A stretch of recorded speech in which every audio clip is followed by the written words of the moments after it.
هغې نه بعد وایي چاته د جامو د مبارکۍ دعاګانې یو چا نوي کپړې واچولې ته له څه ورکړه مبارکي دا یو نیم چې د وینې په نعمتونو کې په نوي جوړه کې طبیعت یې خراب شي مبارکي پرېږده ګزار د باندې ونه کړي نو چې نوي جامې دي ښه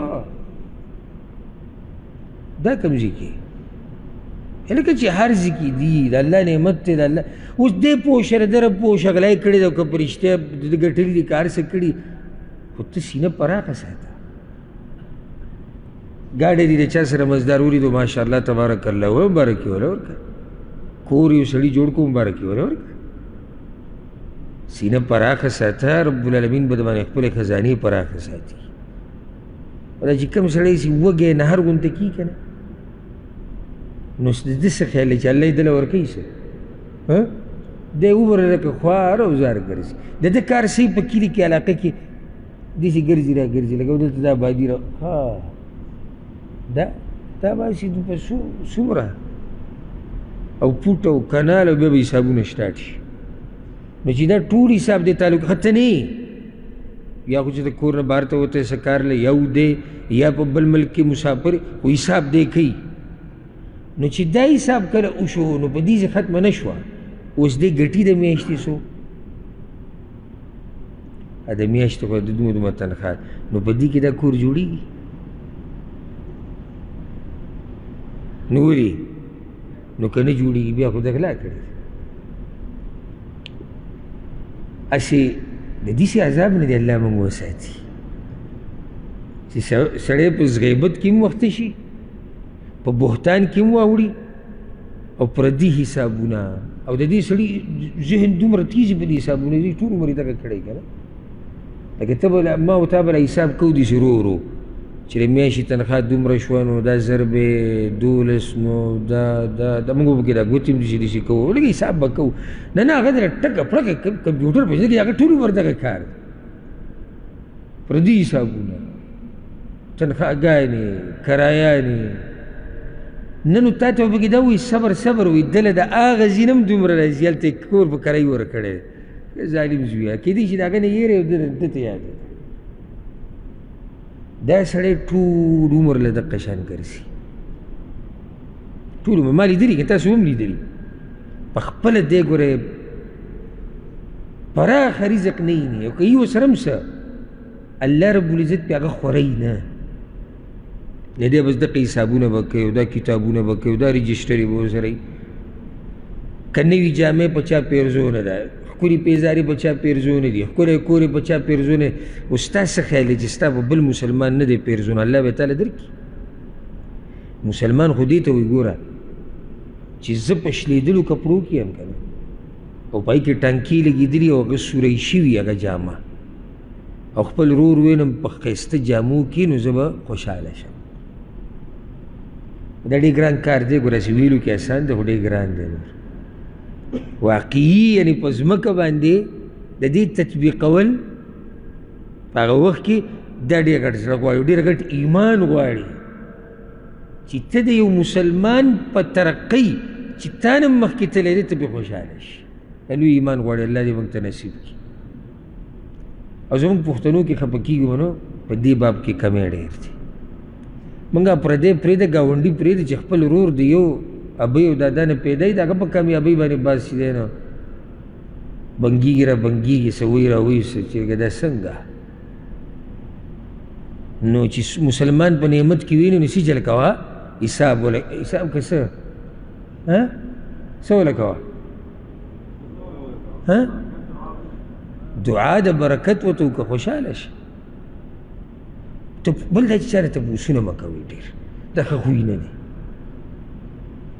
لکه اوس یو سړی ته ولید ګاډی ورسره دی مزېدار نه وي ګاډی اخیستی یو خو دا چې ستا نږدې ملګری دی یا خپل دی دی په ګپ شپ کې ورغلی تا ورته ووایي څنګه په څو دی صحیح دی یو نیم سړی پوره ډیټیل او تفصیل غواړي ته به چې دی په حکومت کې کار کوي چې د ټیکسونو په اداره کې دی چې ګوره په شي دا په څو څنګه ازوړ دی خرڅ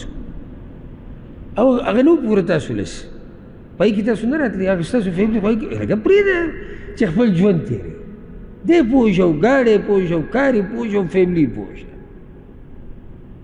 نو دا تپوسونه هم من کې ګوره خلک شته چې دا تپوسونه ډېر کوي زما د خبر خو به غلطې نه وي که نه داسې تور لګوم نو د هغه دقه کار دی شروع به د کوم ځای نه وکړي سلام علیکم څنګه خیر خیر د کوم ځای به د کوم ځای سره د سټارټ والي د دې نه بعد کوم ځای کار کوي څو تنخواه راځي څه بچت پکې پاتې کېږي لکه پرېږده پرېږده د الله بندګان سره ولي یو سړی تا ته تفصیل ووایي ولي ته ولې څه کار ګوري که کار وله ګوري بیا خو صحیح ده ته ورسره څه مرسته کوې بیا صحیح ده یو کار ته غلط کېږي ته ورته هغه کار سیده کې بیا خو صحیح ده تپوسونه ترې وکړه هسې سره د خلکو نه تپوسونه کې دا ګوره دروند کار نه دی مه کوئ د خلکو نه تپوسونه ډېر الا دا ما ته وایي چې ملګری دی دی ستا سره ګپ شپ دی خپلوان دي یو ځای کار کوئ یا ته د هغه ماتحتې په کار کې یا ته په هغه باندې اوچتې په کار کې نو بیا که سړی تپوس وکړي څه خبره نه ده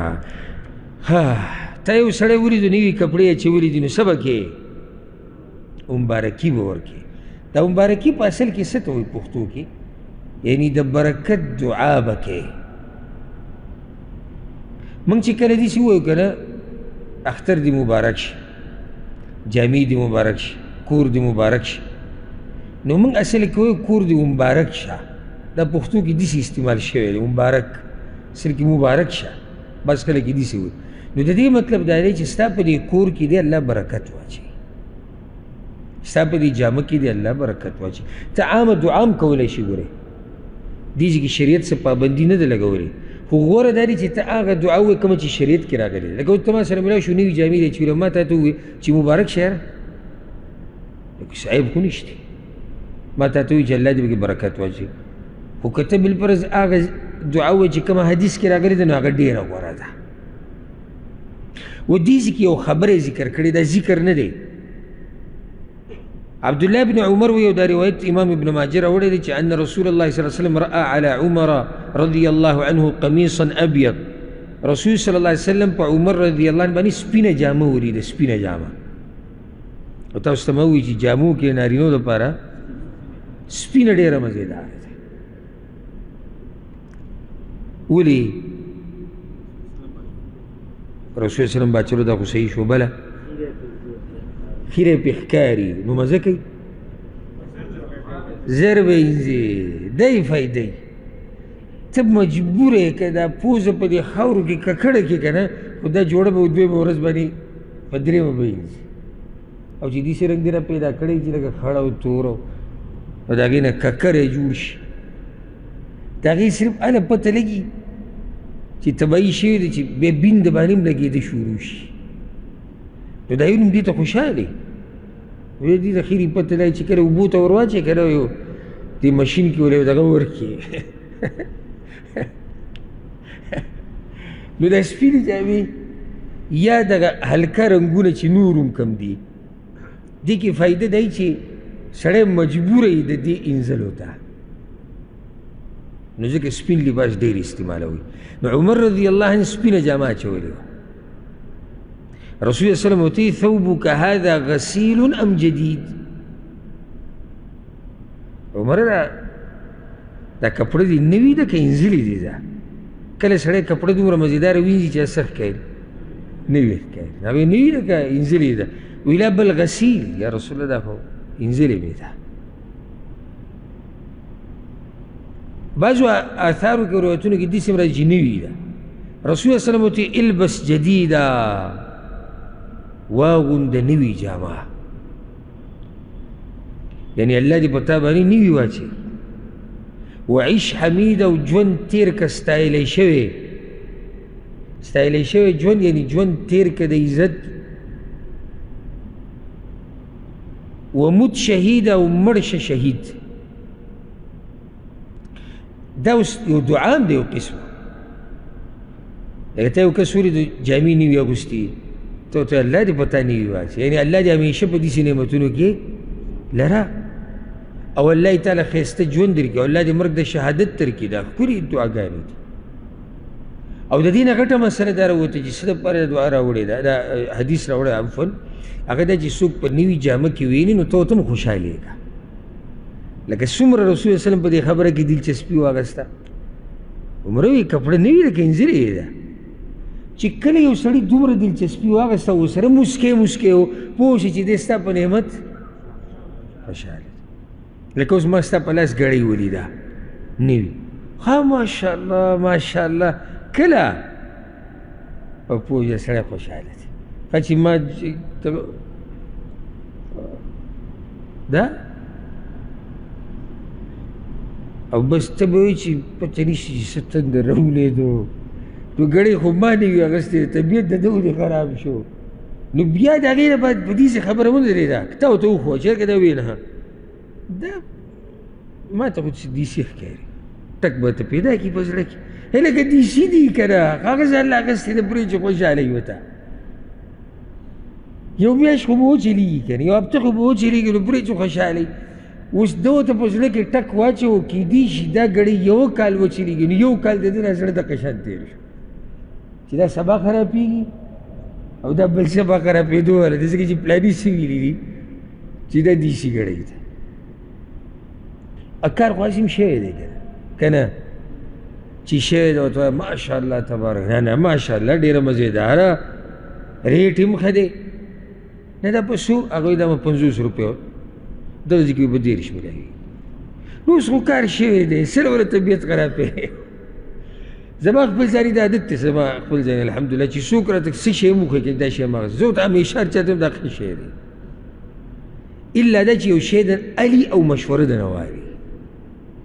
خو دغه ټیم د مشورو دی خو چې یو کار شوی دی بیا شوی دی لکه اوس یو سړي واده وکړو یعنې جنۍ کور ته راوسته د هغې نه بعد ورته دی وایي که بالفرض او تا داسې کړی وي او د دې په ځای تا هغه خاندان کې کړی وي نو جنۍ خو هغه کور کې هم ده ګورې هغوی به تاله نه درکوله نو دی اوس څه وکړي له طلاق یې کې واپس ولیږي کار خو شوی دی دا مشورې به تا دله هله ورکړی وي چې کله دی ګرځېدو په جنۍ پسې نو اوس هغه غریب له ژوند سره چې اوس کور ته ورننوځي او دې ښځې ته ګوري یو ذهن ته راځي چې دا رشته خو هلته هم کېدی شوه او هغه جنکۍ د دوی نه زیاتې ښکلي دي او هغه دیندار هم دي او هغه په نسب کې هم ښه دي هسې د یو مسلمان ورور په څه کې ور واچو په ټینشن کې دې واچو نو رسول وسلم هغه ته خوشحاله شو عمره وي نوي دي که انځلي دي نبي ورته څومره ښایسته خبرې او دعا وکړه دویمه دعا ابو نضره وایي او دا روایت امام ابو داود راوړی دی فکان اصحاب النبي صلی الله علیه وسلم اذا لبس احدهم ثوبا جديدا قیل له د رسول وسلم په ملګرو کې چې به چا نوي جامه واغوسته نو بل به ورته دا دعا کوله تبلي ويخلف الله تعالی الله دې در باندې زړه کړي او د دې نه دې علاوه الله بل هم درکړي څومره ښایسته دعا ده الله یې در باندې زړه کړي بل هم درکړي ويخلف الله په دې پسې الله بله درکړي ولې که ته دا اوس وایي چې الله یې د باندې فقط دا زړه کړي نو به دا خو دغه یو جوړه شو نو بله نه الله دې در باندې دا زړه کړي او الله یې دله نور هم درکړي مطلب دا او دا دې در باندې الله زړه کړي مطلب د دې څه دی دې دعا یعنی الله دې تعالی ژوند درکړي او په دې کپړه کې دې الله برکت واچوي چې ته ترې مزې واخلې او ته ترې فایدې واخلې اکثر زمونږ پښتانه داسې دعا کوي الله یې در باندې زړه کړي وي بعض وایي نصیب دي شه او خو دا دغه شو دا پوره چې کله ته وایې که نه او دا ذکر دقه شان ویل غواړي نو تبلي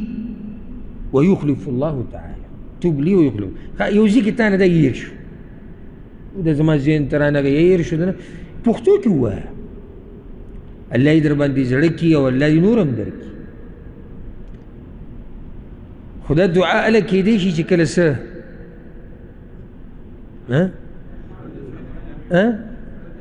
چې زړه دې صفایي درېمه دعا دا به اخرنی ذکر کو عن ام خالد بنت خالد ام خالد رضی الله عنها چې دا لور د خالد وه ام خالد د خالد مور چې دا د خالد لور وه، یعنې د پلار او د زوی نوم یې یو شان دی، د خالد مور ده او د خالد لور ده. هغه وایي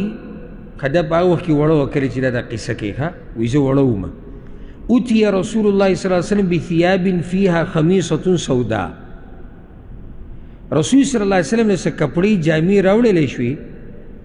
په هغې کې یو تور صادر شال پروت و،